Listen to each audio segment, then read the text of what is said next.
நோன்புங்கிறது எனக்கு உள்ளது, அதுக்கு உண்டான கூலியை நானே கொடுக்குறேன் அப்படின்னு சொல்றாங்க.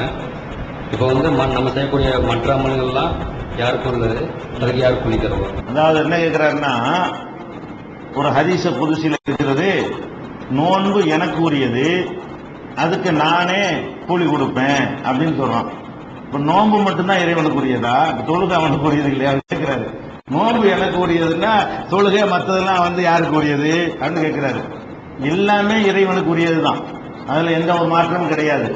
ஆனா நோன்பை பொறுத்த வரைக்கும் பிரத்யேகமா சொல்றது காரணம் என்னன்னு கேட்டா, ஒருத்தன் தொழுவுறானா இல்லையாங்கிறது உலகத்துல எல்லாத்துக்கும் தெரியும். சொல்லுங்கதா, ஹஜ்ஜி போறானா இல்லையாங்கிறது எல்லாருக்கும் தெரியும். நோன்பு வச்சுக்கிறானா இல்லையாங்கிறது அவனுக்கு மட்டும் தான் தெரியும். நான் நோன்பு வைக்காமலே இப்படி இருந்தான்னு செய்வீங்க, நோன்பு வைக்காமலே இப்படியே ஆத்து போன மாதிரி நடிச்சா என்ன செய்வீங்க, நோன்பு வச்சா நினைச்சுக்கிருவீங்க. நோன்பு வச்சுட்டா ஃப்ரெஷ்ஷா இருந்தான்னு வைங்களேன், இவன் நோன்பு வைக்கலன்றீங்க. இப்ப இந்த நோன்பு வந்து இறைவனுக்காக மட்டும் செய்யறது அதுல மட்டும்தான் இருக்குது. தொழுகை கூட ஒருத்தன் வந்து நடிச்சு முனாபிக்கு கூட தொழுவான், முனாபிக்கு நோன்பு வைக்க மாட்டான்.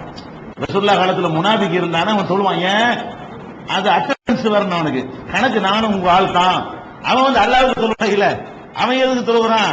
இந்த அட்டெண்டன்ஸ் கொடுத்துட்டோம்னா நம்மள முஸ்லீம் லிஸ்ட்ல வச்சுக்கிடுவாங்க. சாப்பிடாம இருப்பானா நோம்போட சொல்லிக்கிடுவான், நோம்பா இருப்பான வீட்டுல நல்லா மேய்ஞ்சிட்டு வந்து தொழு வந்துடுவான். அப்ப இந்த நோன்பு என்பது மற்ற வணக்கங்கள் எல்லாம் அவன் வணக்கம் செய்கிறானா இல்லையான்னு கண்டுபிடிக்க இயலாது. நோன்பு வைக்கிறவன் மட்டும்தான் 100% அல்லாஹ்வுக்கு வைப்பான். வேற எந்த வணக்கம் இருந்தாலும் நம்மள அர்த்தம் பார்க்கணும்.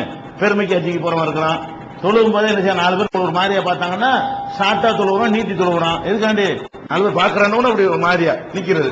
இது சைத்தான் வந்து நம்மளை கெடுத்துறான். நோன்புல நம்ம மட்டும்தான் வணங்குதா, நோன்பு வச்சோம் ரமலான்லயாவது வச்சிருப்போம், நம்பிக்கை வச்சிருக்கோம். ரமலான் இல்லாத நாள் நோன்பு வச்சீங்களா இல்லைன்னு யாருக்கா தெரியுமா? ரமலான்ல எல்லாரும் வச்சிருப்போம் என்கிற ஒரு கணக்குல தெரிஞ்சிருவீங்க. அது அந்த மாசத்தினால ஒரு ஊகமாவது வருது.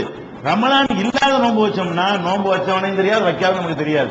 அப்ப நோன்பு என்பது அல்லாஹ்வுக்கு உரியதுங்கிற கருத்து என்னன்னா, அதுல மட்டும்தாண்டா எனக்கு உரியதாக நீ வச்சுக்கிட்டு இருக்கிற, மத்த எல்லாத்துலயும் உனக்கு முகஸ்துதி வந்துருது, அடுத்தவனை பார்க்க ஆரம்பிச்சிடுற, அதனால நானே உனக்கு கூலி தர்றேங்கிறான். அதான் டிஃபரெண்ட்.